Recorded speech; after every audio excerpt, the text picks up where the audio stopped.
Elías, o Oleiro de Gondigós.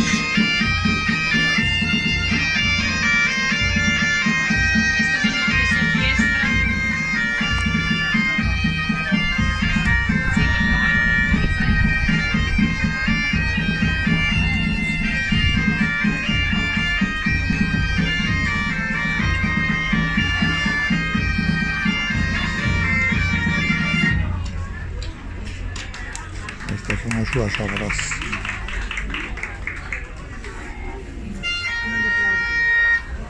Lo que sí fixo sí que non lo voy a poder cortar, fíjate.